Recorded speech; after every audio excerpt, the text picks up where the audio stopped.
Randy, we got a problem. What? They go. Reality's here. He's trying to crash the party.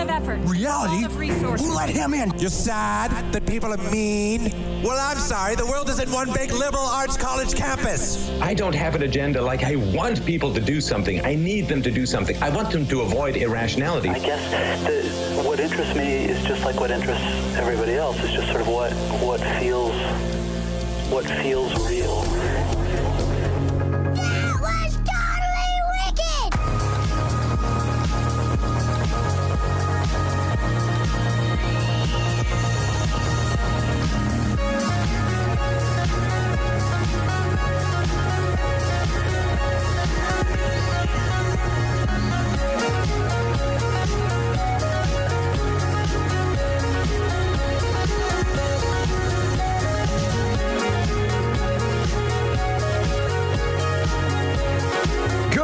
Morning, ladies and gentlemen. Welcome back to another edition of Real News in Your Morning Time. My name is Mr. Henry. It's 9:02 on Tuesday, October 6th. That's 9:02 Central Time, 10:02 if you're on the Eastern Time, because that's where you're supposed to be. Mr. Henry over here. David Shine Thompson sitting to my left on that screen right over there. Maybe you're right. Maybe he's flying in from over here. That's probably where you're going to see him, is this little area on your screen. How's everyone doing? Thank you for joining us again this morning. I know you have an option of who you choose to pick for your podcast, vlogging, related video, news, information, consumption morning program. We appreciate you for choosing it. You'll see a new poll in the chat here this morning because I just did it about 20 seconds ago. We need to know the answer to this. How are you doing today? Are you great or are you not great?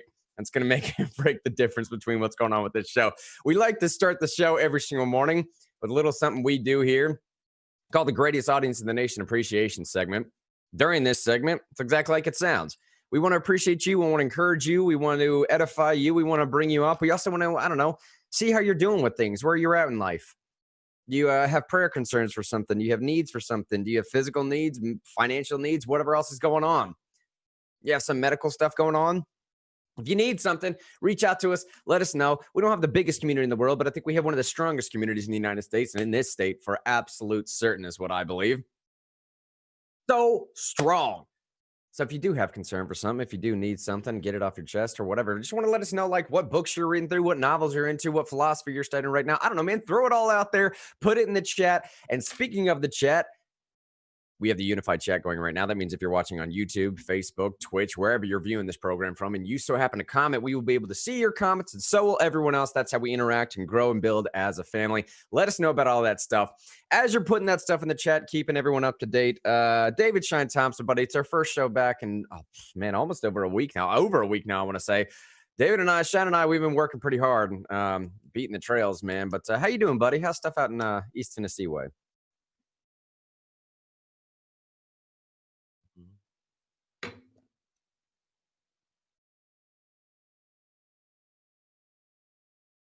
Mm-hmm. Oh, I wish we need a soundboard for that. That's what I was gonna say. Da, da, da, da. Yeah.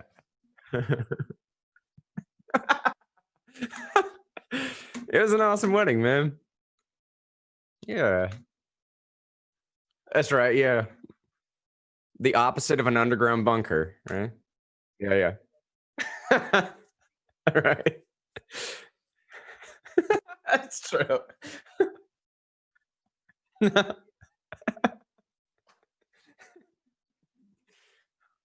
That's right. That's right.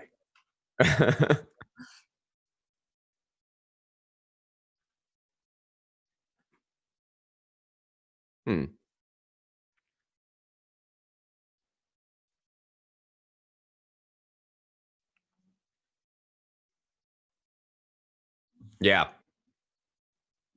Hey, by the way, Shine, sorry, buddy. Somebody said they can't hear him at all. Oh my gosh, I was muted. I'm the worst. Oh, sad. All right, so I got married. Yeah, that's what we were getting hype about. Sorry, Facebook. Sorry. Yeah, we were getting hype about Shine getting married. We haven't done this in over a week. Sorry. Yeah, but I got married in an undisclosed location. It was super secret, super cool. Had a great time. It was a big week in politics. Big week in Knox County. Big week in the United States.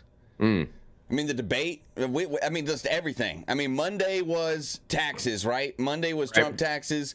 Friday was President Obama wishing President Trump and his wife well wishes, which I never thought would happen ever. And everything in between. And then I got married on Saturday, and the Vols won. I mean, golly, what? So much has happened since we've been on the air last. Right? So much. So much. But Too I'm so much glad going we're on. here right now. Sorry I was muted. My voice is here for you now. Hey, by the way, Judy tried to catch us up on that too, saying he's forgotten how to turn on his mic. But I met Judy. I said Judy's comment just because I finally got to meet Judy over the weekend at Shine's awesome wedding. Fantastic little opportunity there for everyone to celebrate and join in Shine's love and the uniting of Katie and Shine. Although it was David at that point, David and Katie. Let's be for real. It's an awesome day. Congrats again, buddy. Hey, and a big thank you to Grant and his family. It wouldn't have gone off like it did without them. They did such a great job. And thank you to everybody who helped out. But I had to give my boy some public thanks there, you know. Hey, let's get into this program, by the way. Again, keep throwing in the chat how you're doing with things, what stories you want us to cover. Because just like Shine said, there are probably too many stories to even cover at this point that we just weren't able to get to because we have not been able to get on air. Here's catching up with some of the local stuff, though. First headline right now. The headline itself is probably the entire story, but whatever. We'll get into it some. The title of the program today, Will Nashville Get to Vote? Yeah, it was slightly misleading, but whatever, man. I did it on purpose, okay? Will Nashville get to vote on the Nashville Taxpayer Protection Act? And they're not going to be able to add that last part in, right? Here's the headline from the Tennessee Star, though. Metro Nashville's claim of Election Commission non-ministerial role to keep property tax referendum off ballot contradicted by 2004 Supreme Court decision. No legal authority to question constitutionality. Now, a lot of people, I'm sure, listening to that headline and saying, what? That makes no sense to me. It makes very little sense to me, and I've been doing it for the last couple of months. Here's what that means. That makes no sense to me. Tell me what it means, Mr. Henry. Here's what it means, okay? The Election Commission, we've been talking about it. We've been wearing your ears out of the last couple of months here with this Nashville Taxpayer Protection Act. We basically say, Nashville passed a proposal that said they're going to raise your property taxes by anywhere from 34% to 37%, depending on what area of the city you live in. We, Americans for Prosperity, and a few other related groups tried to get together and said, hey, we don't like that idea, so we're going to get about 26,000 signatures together to pass a referendum to repeal that property tax increase. Well, that decision, we counted the ballots, everything was good to go. We only needed about 12,000 signatures, and they stopped counting them after 12,500 verified signatures. Well, that decision went to the Election Commission. The Election Commission then, on its own accord, kind of decided, we think there might be some legal problems with that, so we're just not going to put it on the ballot. Instead, we're going to kick it off to the court system to see if there are legal problems. Now, this has been going back and forth for a little over a week or a week and a half now because it's just been stalled. No one's taking it up. To the best of my knowledge right now, it is not currently in a court system anywhere. And the Election Commission asked for a declaratory judgment to see if it would even be placed on the ballot on December 15th so that the Nashville citizens could vote if they wanted to repeal this property tax increase. Now, a lot of legal experts were saying beforehand that the Election Commission's only role in this is to decide whether they had the valid number of signatures or not, whether to place it on the ballot for that specific date or not. As far as excluding it because of some legal deficiency, that's left to the courts. Now, they kicked it off, but this is where the Tennessee Stars come out today saying that a 2004 Tennessee Supreme Court decision, if you're so inclined, click on the link if you want to. The case is entitled City of Memphis v. Shelby County Election Commission. Now, in that decision, the Supreme Court of Tennessee found that the commission exceeded its authority by refusing to place a referendum ordinance, that number at the time was 5072, on November 2nd, 2004, on the ballot based on the state's election coordinator's opinion that the ordinance was unconstitutional. In 2004, the Supreme Court of Tennessee basically said, the Election Commission doesn't have the authority to determine whether something is unconstitutional or not. It basically has to put it on the ballot, and if something needs to be done legally, then you figure that out after the fact, or we let the courts decide it up later. The whole reason why I'm going into this now is because there's been an interesting development side story that's been taking up a lot of the narrative in Nashville here. The Election Commission was supposed to have a meeting today, literally today at 5:30. And if you go on the Nashville.gov website, it'll show Election Commission meeting canceled. And a lot of people are thinking that the Election Commission meeting has been canceled due to this, I suppose, revelation of this 2004 Supreme Court decision. The word is now coming down, at least from what we're hearing, is that it is looking highly likely that this referendum will be placed on the ballot for December 15th for the people to finally vote and have their voice heard. In spite of Yay! Finally getting through. Man, the people's voice will be heard and not stifled by lawyers and bureaucrats. Freedom! And we'll still waiting to see how that thing goes. We're still going to see, if the declared judgment's put through. We'll see what the court does. They may stop it even before they get to that point. Who even knows at this point? Honestly, the other reason that I brought this up is because the law director in Nashville is a guy named Bob Cooper. No relation to the mayor Cooper. Bob Cooper, though, is a magna cum laude Yale law grad. This guy is, top of the top, cream of the crop type attorney. He knows what he's. He was this Tennessee attorney general for up until 2014. I think he was attorney general for, several years, a little less than a decade. I don't know. Don't quote me on that, but go look it up. In 2009, 2014. So Haslam attorney general? Yeah, exactly, right? As an attorney general for a pilot guy, That's true. Yeah, it's true, man. Like, he at least knows what he's talking about. So one of two things is going on here. Either this case is not applicable at all. This 2004 Tennessee Supreme Court case is just strictly not applicable for some fact that I'm not seeing or that the Tennessee Star isn't seeing. Or Bob Cooper is purposely trying to mislead. I know. Because he's not a bad attorney. He clearly knows what he's doing more than most other people in the room. He's usually the smartest guy in the room. So one of two things is happening. Either this case doesn't apply or Bob Cooper is purposely trying to mislead. I'm not sure which one it is. More on that later. Because we have so much to get to, let's move on. Here's the other story, man. Sean, before we dive headlong, and while I'm rambling here a little bit, if you can bring up that last local headline, it's the WBIR story saying neighbors on opposing sides of politics show love and can still live between them. Oh, that's so nice. It is. But there's a video I want to play there, and I'm pretty sure you're going to get smacked in the face with an ad as soon as you pull that up. So just let that play through. As long as we don't get kicked from Facebook, I don't care what we get. When you some really good information there.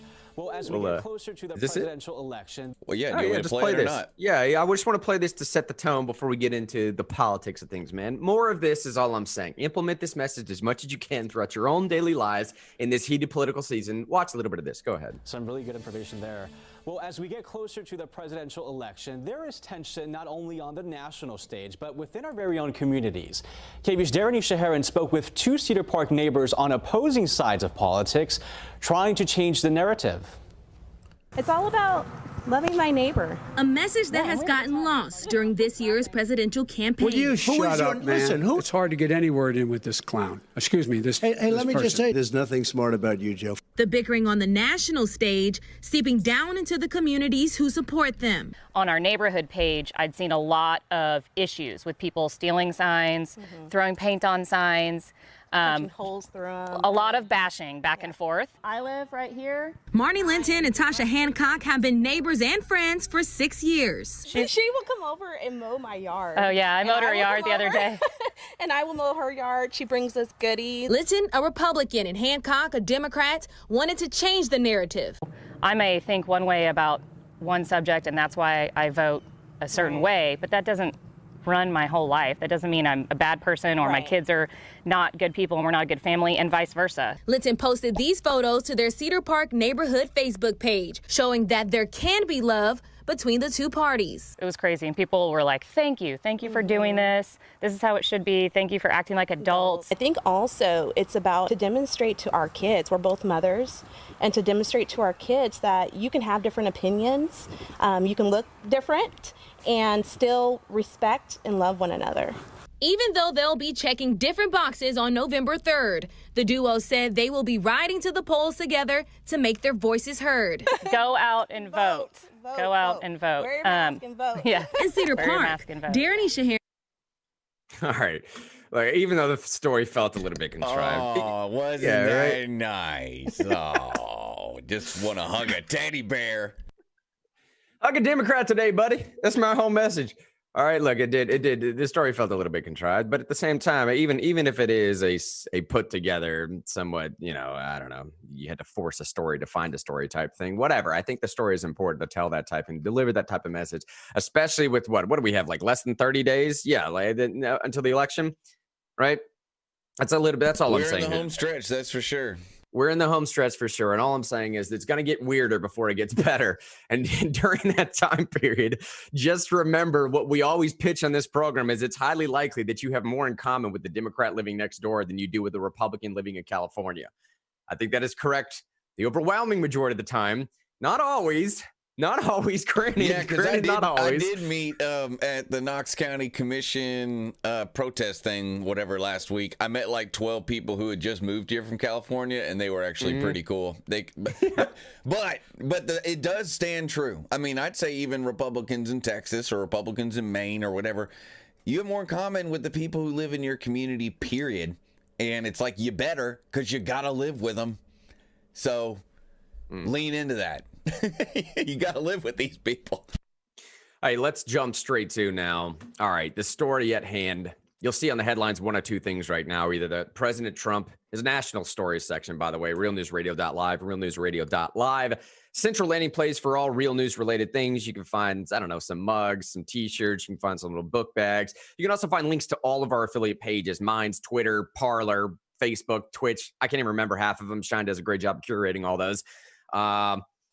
Going into national story section here, you're going to find one or two headlines today, and I've tried to do a fairly decent job of compiling a little bit of both here for us. One of these two headlines is going to be either that Trump beats COVID and comes out much stronger on the back end for it, or that Trump is now taking COVID even less serious than he was prior to coming down with it. Just to get people caught up here, Sean, I don't think we need to do anything as far as catching people up to speed with Trump came down with COVID. I mean, that was the reality TV show we were all watching this weekend. Right. But if you didn't know, Trump got sick and the world freaked out. Yeah.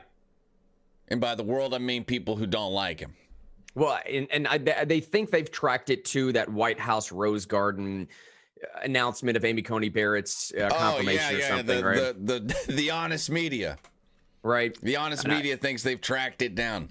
And there's several other people that have contracted now. Obviously you have Kayleigh McEnany. That story we're going to hit here in a minute. Chris Christie, I think, was there. The pastor that was there has come down with it as well. Two of the other, many of the White House press corps too, not just people in Trump's inner circle. There's people in the White House press corps who've gotten it too.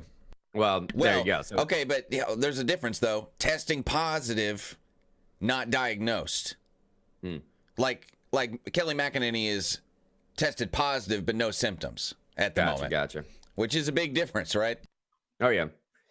And here's Trump as of last night. So Trump went to the hospital, stayed there for, 3 days, something like that. His doctors, I'm sure everyone's been following along as well, too. But his doctors said that, he was down for a couple days. He was up for a couple days. His oxygen level did drop below, I think, 95 or 94 or something. They had to administer oxygen twice. They had him on a cocktail of regimens. I don't know, man. Some steroid driven, some not. They were giving him, vitamin D. They were giving him. Sean even said at some point something. They said something like Pepto or something like that, right? Peptid, right? Which I believe is like the pill form of the pink stuff. I don't remember what the pink bottle is called, but something to do with like. There's a theory. There was some study that if your stomach is less acidic, then the virus doesn't hit you so hard. And peptid is a way to basically add like a base to the acid and neutralize the acid in your stomach. Well, the other story now, obviously, is that everyone saw him, take that trip around to wave at the people that were out there showing support outside the hospital. All this stuff happened over the last couple of days, and it's catching us up to last night.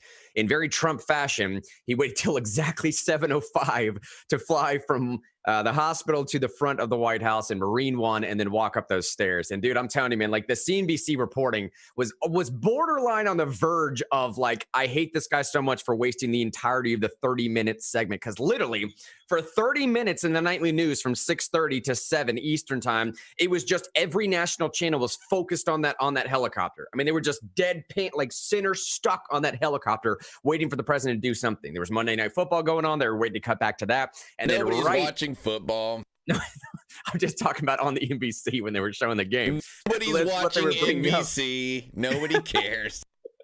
But these commentators are basically saying, in very Trump fashion, the reality TV president's waiting till exactly prime time to walk out of the hospital. I walk out of the Marine one. So he walks up the steps, and then he waves at the people, takes his mask off, and then a short time later, he delivers this speech. This is the speech that everyone's talking about today. Go ahead and play that if you want, Sean. I just left Walter Reed Medical Center, and it's really something very special. The doctors, the nurses, the first responders, and I learned so much about coronavirus. And one thing that's for certain, don't let it dominate you. Don't be afraid of it. You're going to beat it. We have the best medical equipment. We have the best medicines, all developed recently. And you're going to beat it. I didn't feel so good. And 2 days ago, I could have left 2 days ago. 2 days ago, I felt great, like better than I have in a long time. I said just recently, better than 20 years ago. Don't let it dominate. Don't let it take over your lives. Don't let that happen. We have the greatest country in the world. We're going back. We're going back to work. We're going to be out front. As your leader, I had to do that. I knew there's danger to it, but I had to do it. I stood out front. I led. Nobody that's a leader would not do what I did. And I know there's a risk, there's a danger, but that's okay. And now I'm better, and maybe I'm immune. I don't know. But don't let it dominate your lives. Get out there. Be careful. We have the best medicines in the world, and it all happened very shortly, and they're all getting approved, and the vaccines are coming momentarily. Thank you very much. And Walter Reed, what a group of people. Thank you very much. All right, so let me just be totally honest here, Sean, okay? I'm going to publish this poll Hey, Grant, would right you now. be totally honest? I'm going to be. Just be totally honest. Like, don't hold back. Like, just be totally honest. I don't think I'm going to comment much during this time period because I think my bias will probably show a little bit too much here. And I'm not sure if the audience necessarily agrees with my bias. Let me ask a question. Would you have coffee with Donald Trump in 1 hour from now? Like, if he was like, hey, just me and you in a room by ourselves, no masks. We don't have to share the same cup of coffee. We can each have our own cup of coffee. But there's only one piece of banana bread in between you guys. Like, are we sharing the banana bread? No, I mean, that's just good. You use your own imagination. Are you having coffee with Trump in 1 hour in a room? No, probably not. This is your only opportunity to meet him ever in your whole life. After this, the door is closed forever. No, I hear you. No, and I say that because the likelihood of me coming down with something and then passing it on to my wife who has respiratory problems, or passing it on to my father who has heart problems, or passing it on to my 92-year-old grandmother who I see on very frequent occasions, I'm not risking that. Look, I would like to meet the president. I would quarantine myself. Maybe that's a good point. Just quarantine yourself. I get it. And as much as I would like to meet the president, I just don't want to risk the safety of my loved ones any more than that. But look, this is what I'm saying is, aside from all this, that's why I put the poll out in the chat there. Based on what Trump just said, I'm going to go through some of the verified on Twitter's responses. And I do say it with hard, stressed quotes. And I'd like to get some of y'all's responses here too. So you just heard his response there saying basically, like, don't let this thing run your life. Don't let it dominate your life. Here's what somebody says on Twitter. I don't know if it necessarily matters. And I'm doing this, just remember this, I'm doing this to rile the audience up just a little bit. All right? It looks like this Twitter link doesn't work. Maybe they took it down. Doesn't matter. I have it saved here for the Real News audience. It says, don't let COVID dominate your life. That's a big exclamation point, like questioning, saying, if you have unlimited free health coverage, 20 doctors, a helicopter on standby, access to full range of expensive but free to you medications, including experimental drugs, an executive suite at the top military hospital. Somebody else that's verified on Twitter says something similar by saying, and by we, he means he, you ain't got S word, want proof, ? You didn't get to go to the hospital by helicopter. You didn't get to take the top drug cocktails. You didn't get to own your wing in the hospital. All you got is this fool's BS tweet. That's worthless. He is worthless. Now, again, to be fair, there's a bit of hypocrisy showing here from the Twitter verifies, because just a few weeks or a few months ago, they were saying that Trump's medical staff is the most inept in the world because they were claiming that his health, his doctors saying that he's in perfect health, he's in fine health, he's passing all the tests or whatever, and they were saying that doctors don't know anything, they're just sycophants. Now all of a sudden he has the best healthcare system in the world. I don't know.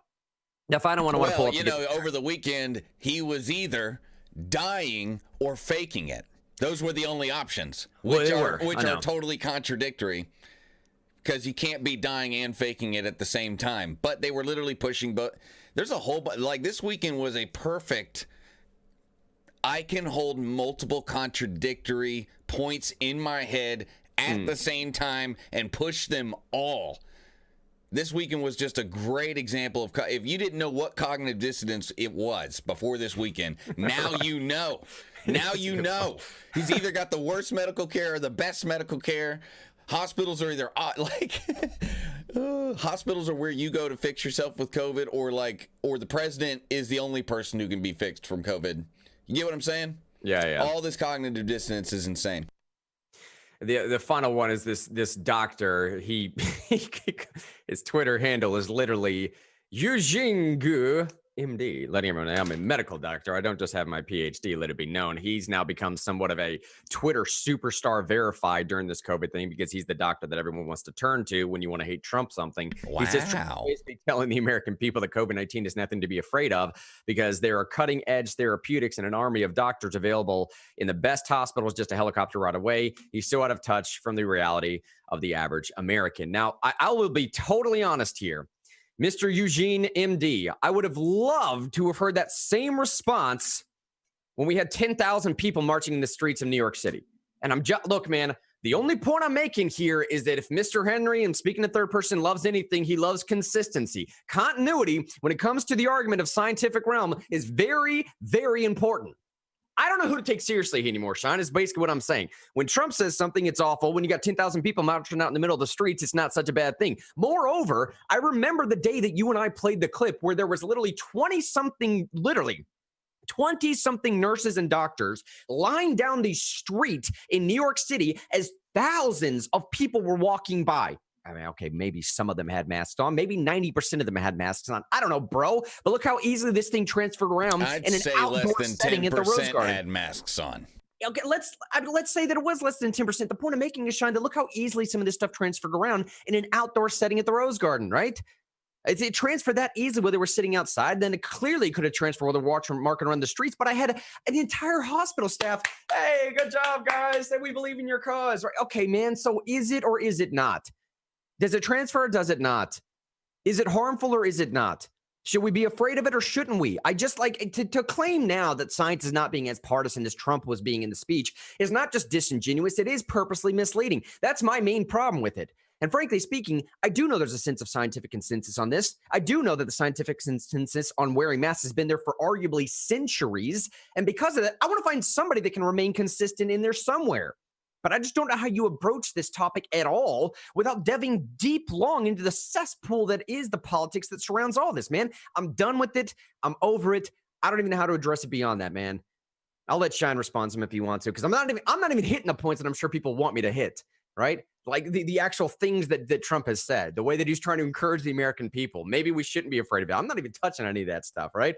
But you go ahead, Shine. But sorry. Why? I mean, like, just because you're not you don't have to talk about the disease. You know, we're not doctors, so we don't know necessarily if COVID is a big deal for you or for me or for anyone else, because we don't have that kind of expertise. But there's some things we do know, Grant. There are some things we are kind of experts in, you know, like politics. It's what we are paid professionally to work on. And I think in politics, a leader being the tip of the spear in any kind of endeavor is a good thing for that politician.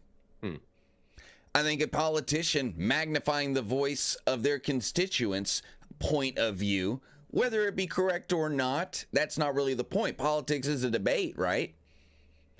Politics is, at least in our system, we don't have some kind of dictatorship, authoritarianism. We're supposed to have a robust debate, and that includes all policy topics, including health, but it's kind of a weird thing like that. So, like, I think overall, great move all the way around. I mean, like I said, Monday, it's like regardless of whether it was luck, slipping on a banana peel and doing a backflip and going, ha-ha, I made it. You know, regardless of how it happened, on Monday last week, we had the taxes story. On Tuesday, we had the poop show debate. On Wednesday and Thursday, we had the Proud Boys white supremacist news cycle. Yeah. Okay, that was Wednesday and Thursday. Thursday night at midnight, the drama. Me and Melania Trump have contracted COVID. Friday afternoon, everyone is watching Marine One at 6:30 p.m. Eastern Time for 40 minutes while Trump recorded that video and then went to the hospital. Saturday, you had all those, and Friday night, you had President Obama himself wishing the president well wishes and saying we should be praying for the president. Lots of people, and I include President Obama because he's kind of like the antithesis of people that you wouldn't expect within 30 days of the election to say, let's be praying for the president. Not that he wouldn't believe in praying for the president, he just wouldn't make the statement. I'm not saying he's a bad person or something like that. I'm sure he cares very much for the leader of the free world, no matter who it is. You get what I'm saying? I'm trying not to be negative about President Obama. I'm just saying it's a wild story. 30 days in the election, saying something positive about the other candidate. And then over the weekend, all those pictures of all the people standing outside of Walter Reed, the speculation on whether or not he's, tied up in a gurney, bound and with an oxygen mask, or is he faking it? And then the drama of him driving out to see the supporters. I don't know if you saw those videos. It was pretty crazy. It was nuts. And then leading up till today, it was a wild week. And I'd say in a wild week like that, to be where he is, I think there's a general positive feeling towards the president from independents. I think it's really helped with independents, I think. I mean, there's definitely, if you look at Real Clear Politics, favorability went up like almost 10%. Yeah, which happens literally to every other major world leader that's come down with this, right? Correct. So, overall, in the realm of politics, I think he did a great job. And as far as it goes to how it relates to COVID, that's not his area of expertise. So why would I judge him on his feelings on it, except to say how it affects his politics? Because that's my area of expertise and his, to be perfectly honest. I guess he's got business acumen too, but he's not a doctor. So I don't care about his opinions about the virus. But I'm an educated, mature adult, there may be people who want to take his opinions, but they're also mature adults. Yeah. So if they make decisions that hurt themselves, that's okay. It's okay for adults to make decisions that hurt themselves as long as they don't hurt anybody else, But overall, the drama was fantastic. This has been one of the funniest, fun presidential cycles of my lifetime. And I don't know. It's like you can say it denigrates the office of the president or something like that, or messes with the race or whatever. I think there's more people into politics and into government and the way it works than ever, which really explains why there's a lot of stupid opinions, to be perfectly honest. Yeah, that's because valid. There's a lot of uneducated, uninitiated people who've never cared at all about politics who do now. And I think overall that we all benefit from that. I think we all benefit from more people being engaged. Now that we have to go through this weird little people getting used to the fact that you got to learn how to lose, you got to learn how to win, you got to learn how to push, you got to learn how to fight, you got to learn how to plan. But there's some people who are uninitiated, and losing for the first time is very difficult.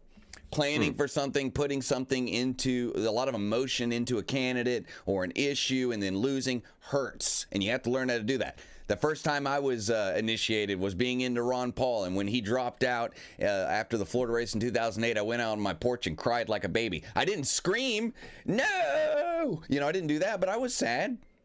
But that's the way it goes. You got to be initiated like that. Yeah. And I think overall, it's all very good. It's been a crazy week, but I think overall he came out on top. Jonathan said on Facebook a second ago, he said, for real, can we please stop focusing on someone with tons of health care, presumably meaning the president, but focus on the 10,000 people shoulder to shoulder in the street and burning buildings? I would say I think that the point that Jonathan's making is similar to one that I'm making as well. Is it's the lack of consistency breeds hypocrisy. And when that sting of hypocrisy makes it so that there's not a believable narrative, right? That you don't really know what truth is anymore. There's this great video I wanted to clip up for today's show, but it essentially is just playing out this idea of trading off appeals to authority. Appealing to authority is a logical fallacy where you don't address the argument itself. You just say, well, my authority is more authoritative than your authority. Me linking CNN is more authoritative than you linking Fox News, therefore I win. That type of stuff is basically what's going on now, right? And no one really knows where to gather truth from anymore. I think in general, my only real point on this as I get to some other stories is, look, man, I think there's a way to handle this and both treat this thing seriously and maintain freedom at the same time. If you can localize the solutions as much as possible, we've seen that absolutely works. If you can cut down demographics, Senator Rand Paul went through this before and said, look, man, the death rate for the average seasonal flu for people that are 40-year-old and below is more than for COVID. I'll say that again if it was confusing. More people that are 40 years and younger die from the flu than they die from COVID-19. And we're not talking in aggregate numbers here. We're talking say more people die from the flu than COVID-19 because the majority of people who die are people who are 40 and over from the flu, I would assume. Well, I'm sure you just don't want to make a statement like that because it sounds inflammatory, but it's got to be true. I mean, almost. Well, maybe not because it's only like 40,000 people a year, right? Right, yeah. I mean, even the bad flu seasons are, and that's what I'm saying, is even the bad flu seasons are basically, I don't know, anywhere from 40 to 60,000 deaths from a very bad flu season. We're around 210,000 right now with COVID. And at the same time, so it's still. I don't know about that number, though. Well, the projected number. I'm just saying projected flu numbers with projected COVID numbers. So the idea is that COVID is at least substantially worse, more than 2 times worse, arguably, than the average seasonal flu. Now, again, whether those numbers are accurate, that's not my point. My point still is that when people come out and say, okay, yeah, 210,000 deaths, 7.8 million people, the 7.8 million people that have come down with it is like 4 or 5% of the total U.S. population, right? Out of the people that have come down with it, there's still like a 99 point, given the demographic, 0.6 or 99.9% survivability rate. All right. So in the grand scheme of things, what I'm saying is we absolutely have to take this seriously. But I think what Trump is saying is like, don't lose the entire sense of reality over it. And somewhere in that middle ground is the comfortable truth. Somewhere in the middle of look out for those that are most vulnerable, protect those that are most vulnerable. My appeal would be to try and do your part to look out for your fellow man, whether that's wearing a mask voluntarily, or whatever it means. The point I'm making is, it's worse than the flu. There's ways we can get over it. It's not going to end the world, though, man. It's not going to end the world. Speaking of, and also not focusing on it to the exclusion of all other things. I mean, that's, I think, the major point, right? It's like it's part of the pie. It is not the pie. Like, it's part of reality. It's not the reality. Don't let it dominate your reality. If I want to think about what the president was actually trying to say, it's not that it's not important. I mean, he went to the hospital for 3 days. He said he felt good for 2 days and continued to stay. He's obviously taking it seriously. But he also, just like you, just like the country, needs to get back to work. So he doesn't need to use COVID as an excuse to be lazy. And I'm not saying that a lot of people are doing that. But I will say controversially on this show, I think some people are doing that. I think some people are using COVID as an excuse to either be lazy at their job, their in government, in their relationships, all kinds of things, because they're focusing on it to the exclusion of all other things. And I think that's a trap, right? Just like anything else that you focused on, the exclusion of all other things would not be beneficial for your life. You need balance. Yeah. You need context. You need wisdom. And it's not wise to focus on one thing to the exclusion of all others. And can I be like totally honest for a second here too, man? I know most of what's driving this narrative, not most, but at least portions of what's driving this narrative is the terrible, tragic anecdotes that we're hearing of people having to say goodbye to their loved ones over a phone call or over a Skype call or over some type of FaceTime call because they just can't get close enough to listen. I mean, this type of stuff, dude, is like, yeah, I get you. It's stupid, dude, but it doesn't take away from the point that it's an absolute tragedy, right? That you have to say goodbye to your wife or your son or your father or whoever it might be, this close family member, and you can't even be close to him in a way that you would think that something might have been preventable, okay? And what I'm saying is if you track that preventability all the way back, and I know we want to stop stuff at our border here, but if I'm being totally for real here, man, it just seems like every single time one of these things happens, it's coming from one spot. And I don't know if this is getting racial or not, man. I don't know if this is getting xenophobic or not. I don't necessarily care because it seems like the science backs up this portion of what I'm about to say. every single time SARS, MERS, COVID, whatever we're talking about, dude, it's all come from one spot. So at some point, somebody's got to get a handle on what in the world is going on with just these catastrophic illnesses being created. Created's not a good word. Developing out of a central area. And I say that, man, it's South Korea, Japan, other countries that are living around the proximity. They figured out how to deal with this stuff because they deal with this type of stuff every single season. Every single season they're dealing with something like this, man. So I guess all I'm saying is, like, WHO, if you're going to do anything, can you at least help us figure that part of it out? Because I don't want to go through this one more time. I don't think anybody does. Catch your people up on some other stuff, man. Let me read Kayleigh McEnany's statement real quick just to roll up on the same page, and then I want to jump to something somewhat unrelated here.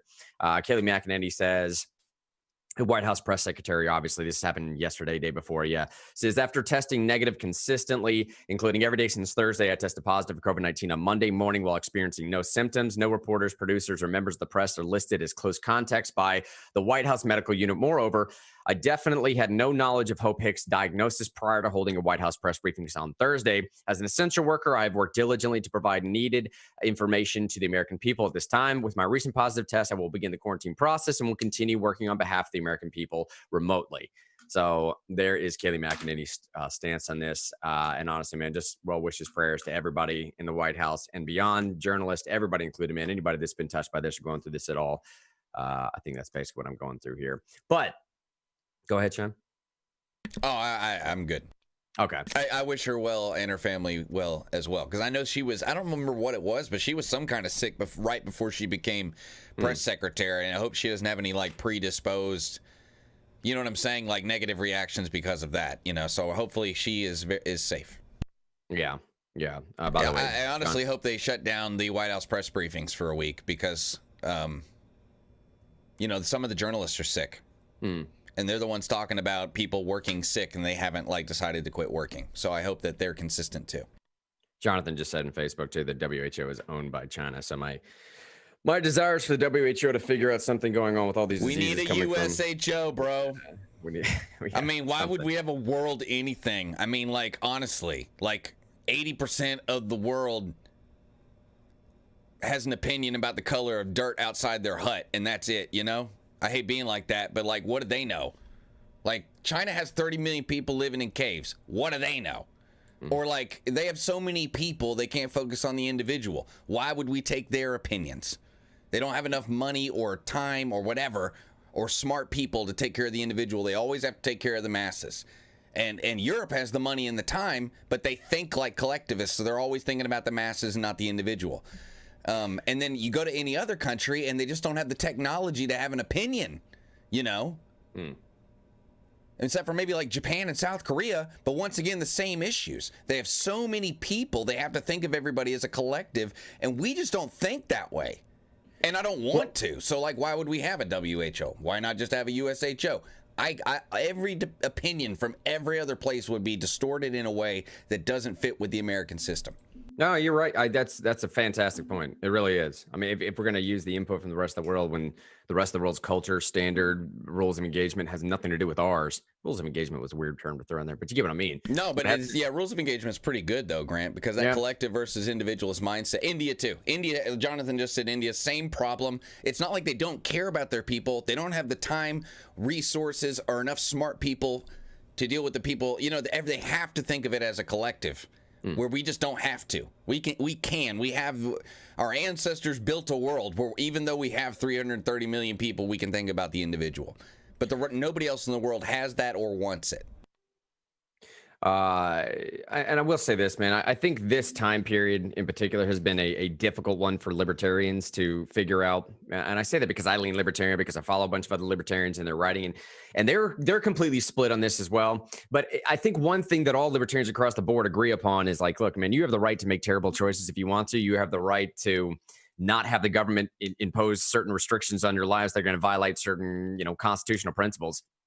With that being said, let's go into one of the final stories for today, because I think this is one of the first rulings to emerge, and it happened just around the same time that our own Governor Lee was kind of making a bit of change from his stance as well. This ruling that came out of Michigan, the Michigan Supreme Court. This is a Washington Times headline. The Washington Times, Sean, is just inundated with ads, so you can stick with the show notes if you want to, if it'll help to not slow stuff down a little bit, man, because every time I pull up the Washington Times, it's just like a standstill freeze. Anyways, here's the story. We want them to stay in business, so I don't mind. Oh, okay. Gretchen Whitmer exceeded powers during pandemic. Michigan Supreme Court rules. Now, a 1945 law that was repeatedly used by Governor Whitmer to respond to the coronavirus pandemic was declared unconstitutional on Friday. Now, that's the last Friday, the previous Friday, by the Michigan Supreme Court, a striking decision that puts months of restrictions in jeopardy while COVID-19 continues to flare up around the state. 7 months worth of decisions have essentially been solely based upon a 1945 law that the Supreme Court now just said, like, you shouldn't have been doing that. You're just violating a whole bunch of constitutional principles. The opinion is an extraordinary development amongst long conflict between Whitmer, who's a Democrat in Michigan, and I don't know why this should strike me so much as I'm saying it, but it's a Republican-controlled legislature in Michigan. I mean, that shouldn't surprise me, but I think just you think Michigan living in Tennessee and you think just hard blue. It's not. It's a Republican-controlled legislature and a Democrat governor. And the Republican-controlled legislature has complained that they've been shut down and shut out of major orders that have impacted education, the economy, and healthcare. All three portions that are largely, if not entirely, solely the due responsibility of the state legislature.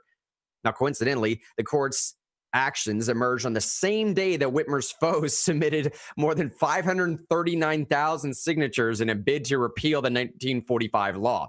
For nearly 7 months in Michigan, Whitmer has imposed, and we're focusing on Michigan. This is happening in a few other states as well, but Michigan was one of the most restrictive states in the nation, if not the most, but it's certainly one of the most. For nearly 7 months, the governor there has imposed and sometimes eased restrictions on Michigan's economy, K through 12 school system, healthcare, even visits to state parks, all in an attempt to reduce the risk of highly contagious virus, which has infected more than 126,000 people in that state, killed more than 6,700 in that state.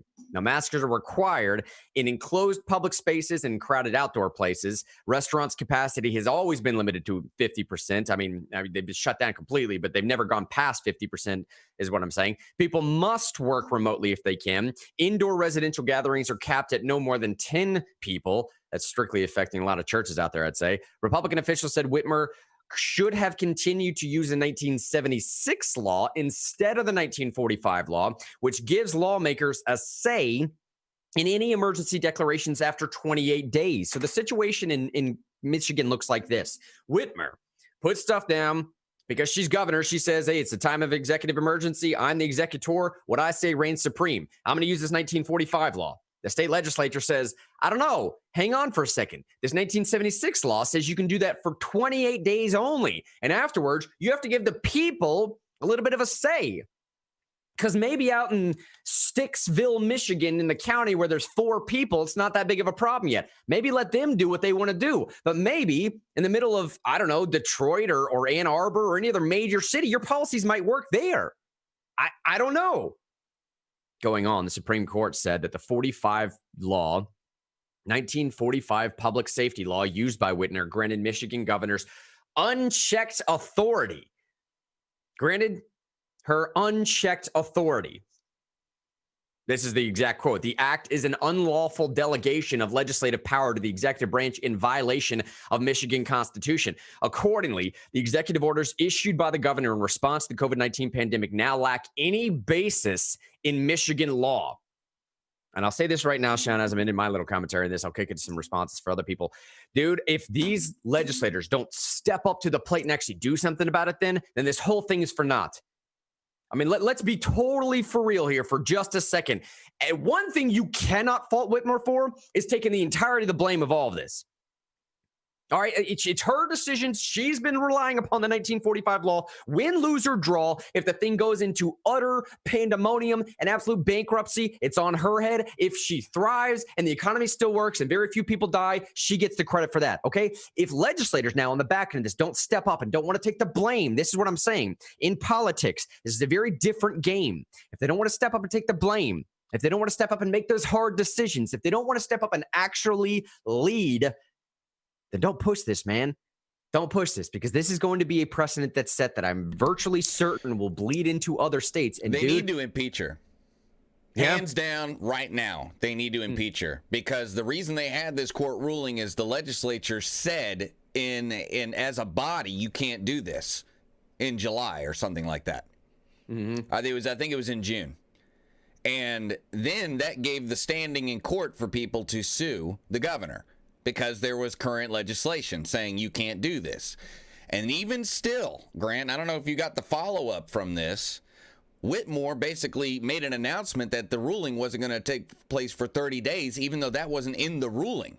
Oh, yeah. She came out and said that the court didn't say it was unconstitutional. They just said a certain part of the way that it was implemented was unconstitutional, but not me doing what I was doing. She was basically saying, like, we just need to figure out a different way to approach it legally, and I can keep doing what I want to do. She's basically said, I'm not going to stop. But recently, I guess the court told her, no, it's like, we mean now. You know, and I don't know, like, you have more legal expertise than me. And I don't know if you got to read the actual order either. But in your legal opinion, do you think that the order started now or in 30 days? You mean from this? Yeah. From this it's supposed to start the day that the ruling comes down. Now, where she's getting this extra 30 days from, I don't necessarily know. At this point, she's bucking the court. Yeah. And that's dangerous. She's bucking the court and the legislature now, right? So she's got two branches of government where she said, I don't care what you say. And I'm pulling up, then this is from the Detroit News. Got it on screen now. Governor Gretchen Whitmer's administration is asking the Michigan Supreme Court to clarify its decision. What she means is change it, by the way, not clarify, to strike down her emergency powers during the COVID-19 pandemic and declare the ruling doesn't take effect until October 30th. So right there in this article, she's admitting that it takes place now. It takes place now. So right now, if she hasn't stopped doing what she's doing and there's not a current appeal in play, right? Yeah. Then she's in violation of the court's ruling. And I think if this goes on and on, because it probably will, because like people in power love playing chicken. They love playing make me. They love it. They love playing, or what I call it is, how bad do you want it? The best game there is to play. It's a game of power. And I think she should be impeached, because you don't want to have if in the state of Tennessee, our legislator had told Governor Lee, you can't do this. And then our Tennessee Supreme Court had said, you can't do this. And then Governor Lee said, well, I'm going to keep doing it. I would be so furious, because that means our whole system of government in the state for generations to come is handicapped, because people aren't really believing in the power of the three branches of government. Which, that's a scary place. If the three branches of government devolve into who has the most amount of force, that's a different game than legal separation of powers. And I don't want to play that game. That's not a game I want to play. Can the legislator hire a bigger army than the Supreme Court? That can hire a bigger army than the governor? Right. That's not how we do government. No, I know, man. Force versus force is not how we do it. So I would say for future generations, they need to impeach Whitmore. Grant, can I just call her Whitmore? If you want to, yeah. That's a good Freudian slip, by the way. TM, trademark, Whitmore. Hashtag Whitmore. But all royalty rights reserved, right? That's right. I need to send that to Donktum like ASAP, Whitmore. But anyway, they need to impeach her, and then I like what Jonathan said. They need to figure out if she did anything criminal after that. Wow. And that, I don't know if the legislature should be involved in that. That should be like whoever the new governor is and the new attorney general. They should figure that out.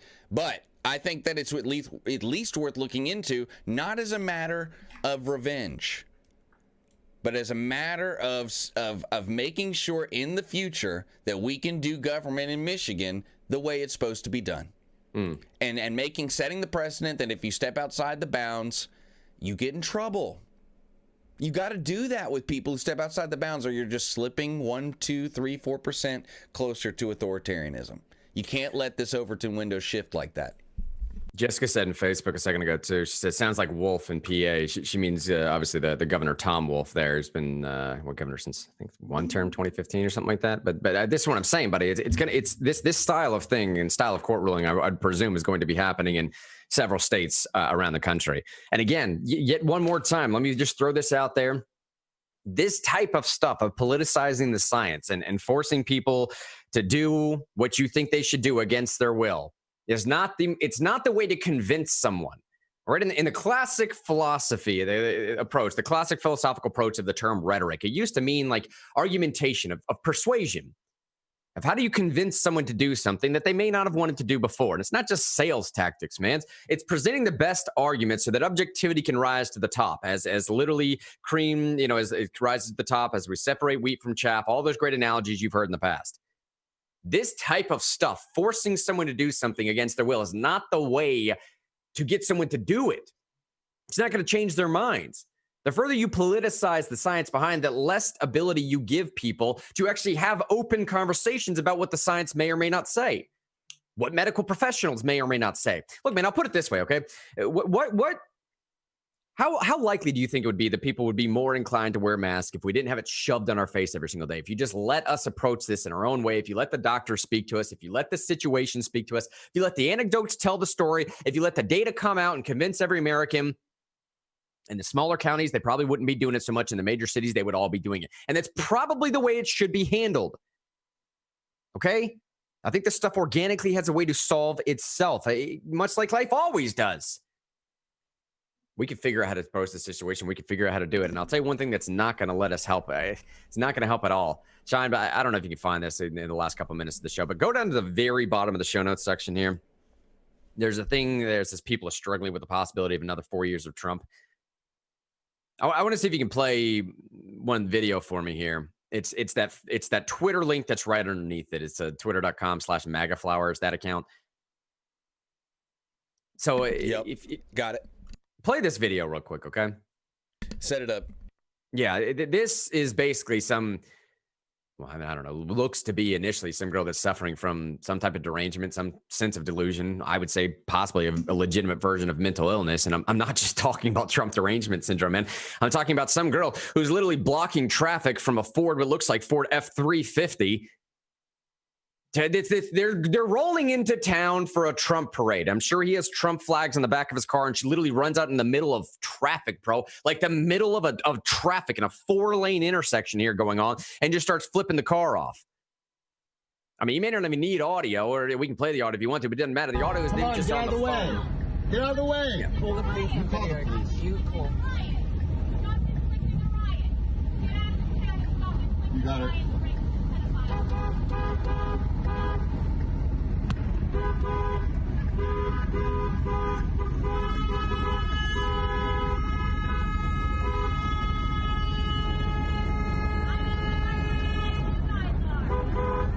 There's a woman in the street impeding my... So look, this type of stuff, okay? Pause that there, Sean. She's hit the... This type of stuff is not new.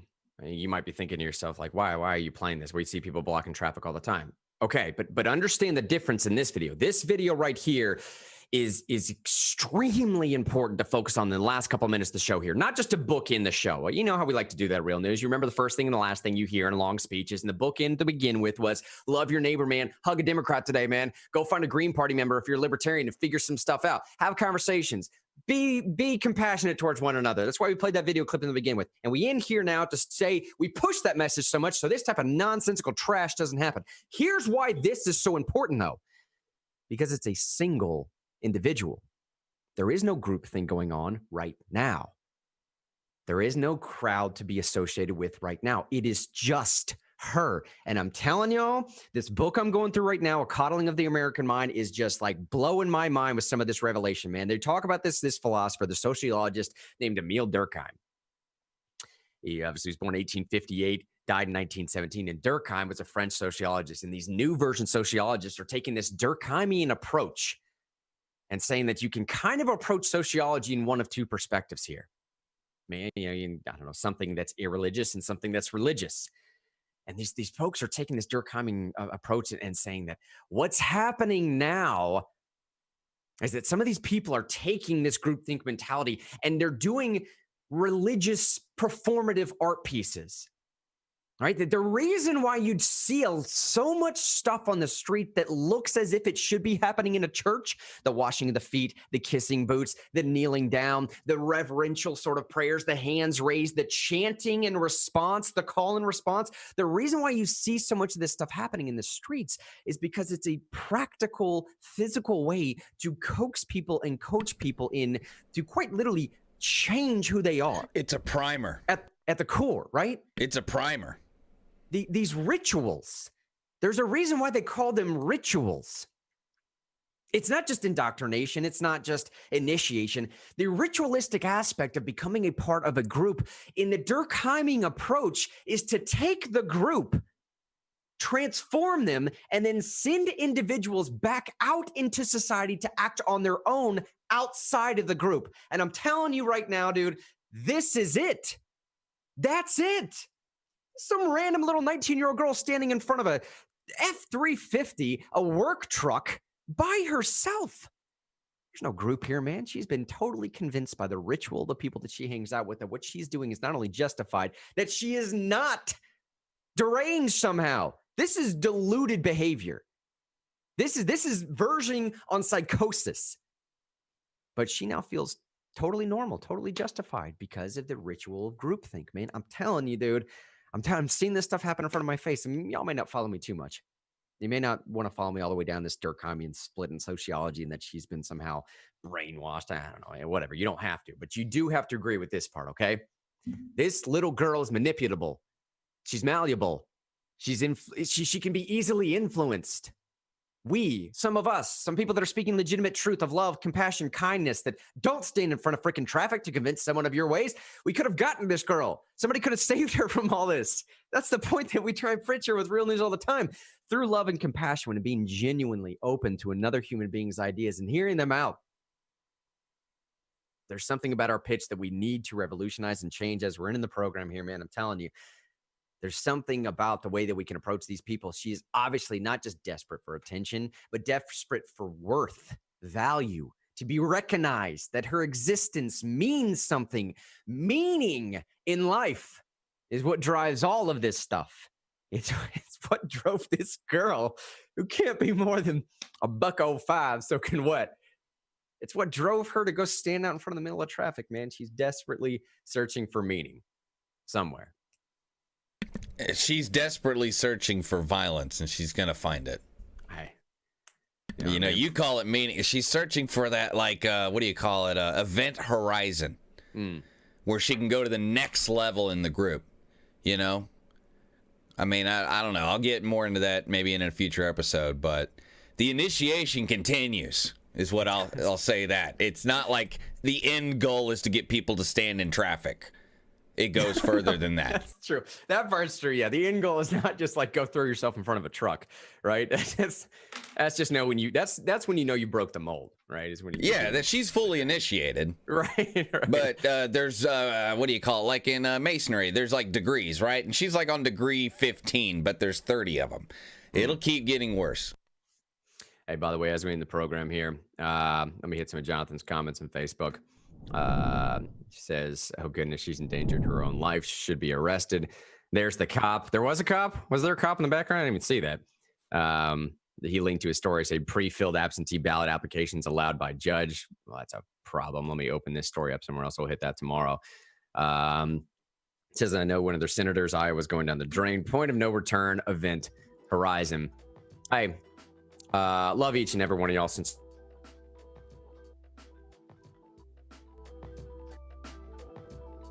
looks like Grant just froze everybody, but that's okay. He was going to say he loves you. And we're so glad that you joined us today here on Real News. Theoretically, we might be back tomorrow. It's election time. Me and Grant work in politics. We're really busy, but we really appreciate you joining us today. We will keep you informed to the best of our ability. Just keep checking out Real News, realnewsradio.live. This has been Real News, and we'll see you next time.